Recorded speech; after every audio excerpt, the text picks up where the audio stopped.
बात करेंगे एक ऐसे सवाल के बारे में जो कि हर एक इंडियन के दिल में है। क्या इंडिया चाइना को पीछे छोड़ सकता है? और अगर है तो क्यों? ऐसा क्यों? क्योंकि आज के ज़माने में रेस सिर्फ क्रिकेट में के पिच पर नहीं होती है, बल्कि ग्लोबल इकोनॉमी में भी चल रही है। तो देखिए, बैकग्राउंड के बारे में बात करते हैं। जब 1980s में इंडिया और चाइना की जो जीडीपी थी लगभग बराबर थी, लेकिन आज चाइना 5 गुना जीडीपी हो गई है इंडिया से।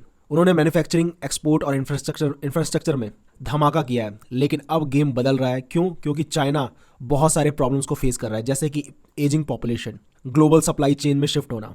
तो इंडिया के पास ऐसी क्या स्ट्रेंथ है जो कि हम कह सकते हैं कि इंडिया जो चाइना को पीछे छोड़ सकता है? फॉर एग्जाम्पल, इंडिया के पास यंग पॉपुलेशन है। इंडिया की जो एवरेज एज है 28 साल है, जबकि अगर आप चाइना की देखेंगे तो 39 ईयर्स है। इसका सिंपली मतलब यही होता है कि इंडिया के पास लोग ज़्यादा जवान है, ज़्यादा टाइम तक काम कर सकते हैं और इकोनॉमी में ज़्यादा से ज़्यादा कंट्रीब्यूट कर सकते हैं। वहीं हम देखें आईटी और सर्विस पावर हाउस में, देखिए आप जानते हैं आईटी और सर्विस में इंडिया बहुत आगे है। सॉफ्टवेयर इंडिया काफ़ी ज़्यादा डेवलप करती है, सर्विसेज वेस्टर्न कंट्रीज़ को देती है, ग्लोबल ट्रस्ट भी है इंडिया का। जैसे चाइना के अगेंस्ट ट्रेड टेंशन चलते आते हैं और लोग, जितनी भी कंट्रीज़ हैं, वो सोचती है कि चाइना+1 की पॉलिसी स्ट्रेटेजी अपनाई जाए, मतलब चाइना के अलावा कोई और कंट्री जो चाइना जैसी हो, चाइना जैसी फैसिलिटीज़ दे और वहाँ पे वो अपनी मैन्युफैक्चरिंग कैपेबिलिटी को बना सके उस कंट्री के अंदर। तीसरी चीज़, इंडिया को क्या करने की ज़रूरत है? देखिए, इंडिया को मैन्युफैक्चरिंग बूस्ट करने की ज़रूरत है, जैसे मेक इन इंडिया है। और क्यों करने की ज़रूरत है? ताकि जो वियतनाम और बांग्लादेश देश जैसे देश हैं, वो हमारे मार्केट को, वर्ल्ड के मार्केट को कैप्चर ना कर सके। इंफ्रास्ट्रक्चर अपग्रेड करने की ज़रूरत है। जो पोर्ट्स है, हाईवे है, लॉजिस्टिक्स है, उसको फास्ट ट्रैक अपग्रेड करने की ज़रूरत है। ईज़ ऑफ डूइंग बिजनेस को और ज़्यादा इंप्रूव करने की ज़रूरत है। लाइसेंसिंग आसानी से हो जानी चाहिए। कंप्लाइंस जो है वो सिंपली हो जानी चाहिए।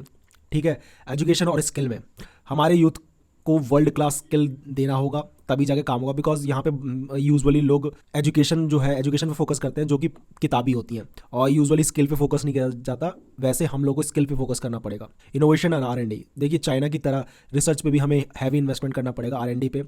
नहीं तो हम इनोवेशन नहीं कर पाएंगे, और इनोवेशन नहीं होगा तो हम अच्छे प्रोडक्ट्स नहीं बना पाएंगे, और जब अच्छे प्रोडक्ट्स नहीं होंगे हमारे पास, तो हम वर्ल्ड मार्केट को डोमिनेट नहीं कर पाएंगे।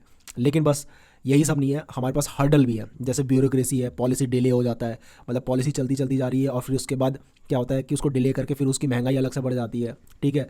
इनइक्वालिटी इतनी ज़्यादा है, उसको भी हमें कैटर करना पड़ेगा।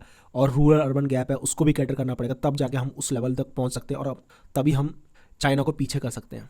तो दोस्तों, इंडिया के पास मौका है कि वो सिर्फ चाइना को कैचअप नहीं करे, बल्कि अपने एक यूनिक मॉडल बनाए जहां ग्रोथ के साथ डेमोक्रेसी, डाइवर्सिटी और डिजिटल लीडरशिप भी हो। रेस भी शुरू हुई है और जीत उन्हीं की होगी जो तेज भी हैं और स्मार्ट भी हैं। तो दोस्तों, आपको क्या लगता है कि इंडिया 2047 तक चाइना को पीछे छोड़ पाएगा? अपने थॉट्स कमेंट्स में बताइए। वीडियो पसंद आए तो लाइक करें, शेयर करें, चैनल को सब्सक्राइब करें, और मिलते हैं नेक्स्ट वीडियो में। जय हिंद।